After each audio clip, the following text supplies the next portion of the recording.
1035 KTU, the beat of New York. It's Carolina Bermudez and Greg T in the morning with The Situation. Yes, what's up? Now, do I address you as Mike The Situation, or do I just address you as Mike now? I'd have to say that BDS is in the building. Oh, BDS. KTU, okay. we got a situation. Now, I don't want to ignore the beautiful lady by your side, but how do I address you? Do I address you as Mrs. Situation? That's Mrs. Situation, also known as Lawrence.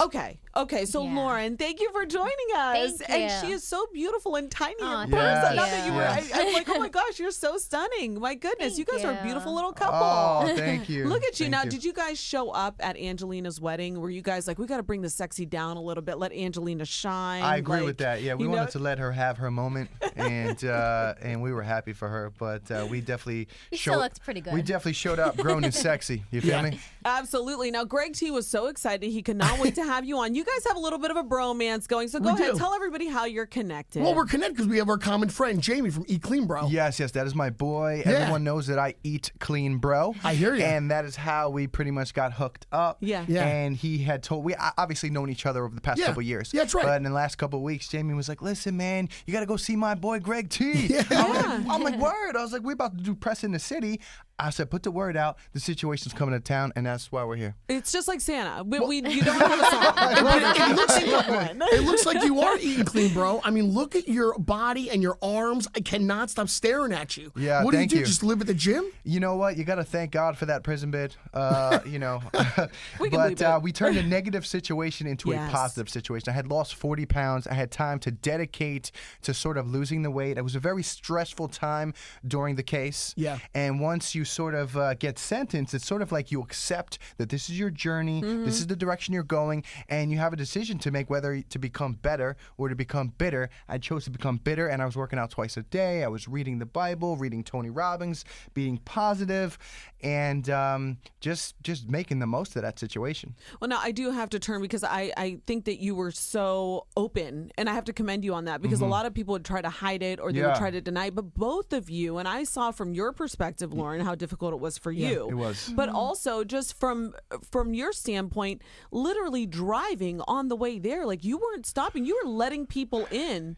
to this whole scenario, which is incredibly difficult. Yeah, I think that we've just become so accustomed to living our lives publicly, and our fans are so loyal and supportive to everything we've gone through that it's like almost part of the healing process for us to like feel our way through everything kind of publicly. And that must have been a lovely feeling for you to know that she was in good hands, not only with your Jersey Shore fam, but also with the fans that were actually supporting you. Because I would see when things would come out, people were like, leave her alone. Yeah, they were incredible. I mean, the they were. messages they've sent me, even to this day, they're just amazing. Yeah, I mean, it's unbelievable. The fans or the streets are really rooting for us out here. Yes. And as a family, we choose to practice positivity. Yeah. Having a positive mental attitude is not a joke. At the end of the day, it will save your life. And we've been through a lot of crazy situations over the past year or two. And just having that positive mental attitude has really we've been able to rise above. Yeah, well, I appreciate you being so open and talking about it. I did have a couple of questions for you, and then we can move on and talk about like what you guys are doing now. course. So going into prison, what do people... Well, how can you explain the process to people who have never been there before? What's day one like? To go through a case? Yeah. Like what they're about to face as they're coming up. Going to prison or to face a case? Yeah, for Like the day this you kind go of in situation. there. I mean, listen. We don't know what it's like. What is it like day one? Day one, you're sort of like, all right, I'm going to prison. I have to accept this. And that was the mentality that I was going through and trying to keep a sense of positivity for myself and my wife. Also faith in God and faith in yourself that you're going to be able to handle whatever's coming. That was the most important thing.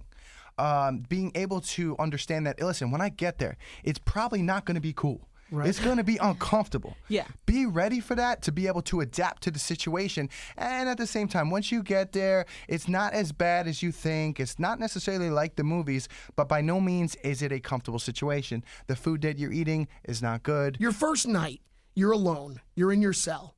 Take me through what goes through a common guy's mind the first night you're there. You're like, dude, like, wow, like I'm actually in prison right now. And I guess I have a choice right now to accept this and try to move forward and try to progress any way that I can. Any way. You get emotional? Whether it's mentally, physically, or spiritually, any way I can to move forward, because that's the only way to keep yourself busy.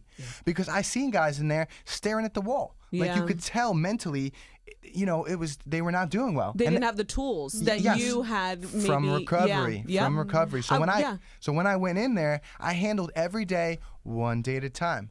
I chose to rise above and use positivity the whole time. So a lot of guys would be like, dude, you're like the only dude I know smiling in prison right now. I'm like, dude, I'm making the best of it. I'm owning up to my past mistakes, turning my L's into lessons. Okay, now I have the time to necessarily work on losing the weight. You see, in the search for gold, many people miss the silver lining. I know I just blew your mind just now, but that's what it is. That's incredible. No, and you know what it is? Some people talk about it, but you actually lived it. Yes. You know what I mean? Because it's a different thing to actually just say those things, and then when you go back into your room or wherever it is that you are, be lost in your thoughts. But I think that truly is the reason why you came out better, from the recovery. Stronger. Absolutely. And now talk about it, because now what is it? And correct me if I'm wrong. I believe it's at 4 years. Yo, congratulations. Yes. Nice job, And man. you're working with Banyan Treatment Centers. Is that right? Yes, Banyan Treatment Centers. They have 10 locations across the United States. And what is your role there, though? Like, what do you do with them so that we can know? And if people know somebody who needs help, we want to encourage them to go. Me and my wife are recovery advocates. Okay. Okay, and I've been through the process where I've walked the shoes of recovery, and my wife has been through the process where she's the family member's point of view. Gotcha. Okay, we go to their facilities, we visit their clients, we tour the facilities, we speak a message of experience, strength, and hope, and sort of let the people know that they're not alone. You inspire people. Yes, you let them know that there is a light at the end of the tunnel. Just don't forget that light is you. Wow. You know what I'm saying? You have a choice. And did you ever imagine in your life? I mean, look at this. Look at how rich your life is. Yeah. A lot of people would look at this and say, like, wow, this guy, he did this. All of the negative things that have happened in your life. And instead, look at how rich your life is now because of him. Not just Right. because of the Yes. love, but, Yes. you know, Yeah, did you and- ever picture yourself in this position? I've known Mike for 15 years. Oh, so really? I didn't know Yes, that. college sweetheart So right here. Stop it. Yes. Oh, my So- gosh. So you know him. I know him to his core. Yeah. So Crazy I've always days. known. Crazy But that's what it days. takes, And right? she You're didn't gonna need know somebody that. like that. It does. That's what it takes, and it takes from the family perspective. It really takes, never losing hope and never losing faith. She in never that gave up on person. me. Wow. Never gave up. Even if you have like the healthy boundaries, if they're in active addiction, like you're not letting them in the house or whatever's happening, you still don't lose that faith and support in them from afar. And I never lost that in him. She never lost that in me. And I've always known he was this guy. Even this when I amazing didn't guy. believe in myself, and that was many years in active addiction, and when you're going through depression and anxiety and things like and self-doubt, you don't believe in yourself. Sometimes you don't even want to necessarily look in the mirror. My wife, she had always believed into me to the person that I am now, where I'm 4 years clean and sober. I'm giving back. I'm at the top of the field in my job in entertainment. #1 show on MTV. What Yeah. up? That is insane. I always look back, and this is so funny because I think that you're really living a life of service now. If you think about it, if you really examine your life, and before you were only, servicing your friends, sometimes talking to like a grenade. Yeah, That's it, like you know I what I was- mean? It's like a total flip. Bro, I was all show and no go. I do want to ask you, Mike, if you had a chance to talk to your 21-year-old self, knowing now, what you didn't know then, what would you tell yourself at 21, just getting ready to start out drinking and partying and going out? What would you say to that person now? To continue to move forward one day at a time and be your best self and try to live your best life. But it's crazy because all the mistakes that I've made in life, I wouldn't be the man I am today. I'm the same guy that maybe, I don't know, was it 5 to 7 years ago that, put his head through a concrete wall in Italy. Yeah. Like that was a crazy decision. But, if I didn't make those mistakes, I wouldn't be the man I am today, giving back and being in such good shape and just setting a good example for sort of the younger generation, how to handle adversity when you face it, whether it's a case or, addiction or depression or anxiety. Our main goal was to sort of, because we knew people were watching, to sort of handle that situation with grace and class. I think it's interesting. A lot of people love to use the quote or the saying, like, to man up. I and I love it, think yeah. that you are really Man up. the Yeah. example of Yes. manning up, but in the Yes. most positive Yeah. and Yeah. genuine way. I grew up, in But an in front of Italian cameras. in an Italian household, and your family the whole time growing up, they instill in you, given the chance to man up. Yep.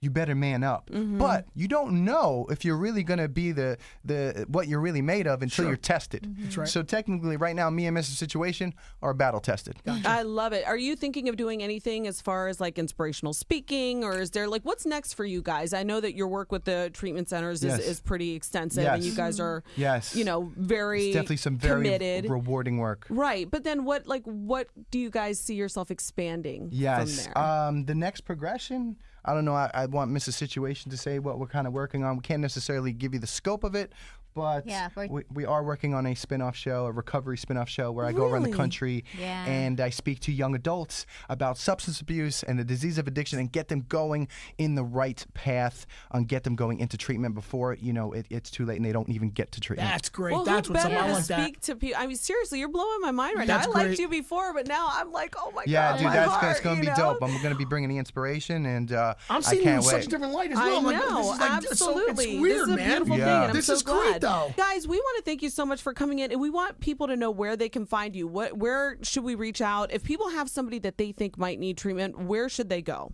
Well, they should go to Banyan Treatment Centers. We have a phone number for anyone that's looking for resources. That's the thing with addiction. People don't know where to go. Yeah. They don't know who to contact. And we have pretty much a hotline set up to help you get situated at 1-888-270-5712. If you know anyone or yourself that's suffering from the disease of addiction, substance abuse, or any mental health issues. Nice Well, job. continued success and health and just all of the wonderful things that we can offer to you Yes. guys. Thank Yes, you for coming up to positive vibes KTU. only. What's up? Yes, thank you guys. Love We that. appreciate Love that. Nice you. job. Nice job. Okay, Thank take you. care.